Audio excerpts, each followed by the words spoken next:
क्या होती है अ।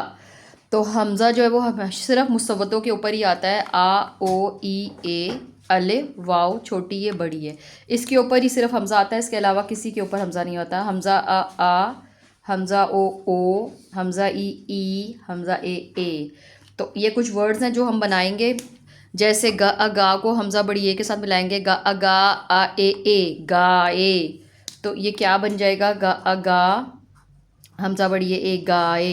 इस तरह लाम अलिफ ला हमज़ा बड़ी ए लाए, ला आ ए ला ए। फिर अगला क्या वर्ड है, चा अचा हमज़ा बड़ी ए चा ए।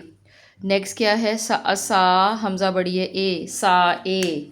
अब इसी तरह वाव के ऊपर जब हमज़ा होगा तो हम इसको किस तरह पढ़ेंगे, ना आ ओ ना ओ।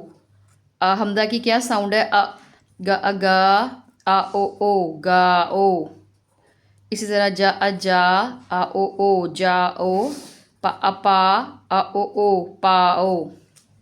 इसी तरह छोटी ए के ऊपर भी आएगा और बड़ी ए के ऊपर भी आएगा। अब इसके एक दो जुमले लिख लेते हैं हम, जैसे कोई किसी का भी नाम लिखें और चाय का जुमला बनाएं। कोई आसान सा वर्ड ले लें, आ दल दिल, आ दिल, चा आ ए चाय, ला आ ए लाए, गा अगा आदिल चाय लाएगा। तो इसमें 2 दफ़ा जो है वो हमज़ा आ गया है। इसी तरह कश्ती को जो क्या कहते हैं, नाव। तो नाव का जुड़ा बनाए, ना ना आओ ओ नाव, अपा ना इनी पानी, मा ए में पानी में, चल चल, रही रही, हा ए है नाव पानी में चल रही है।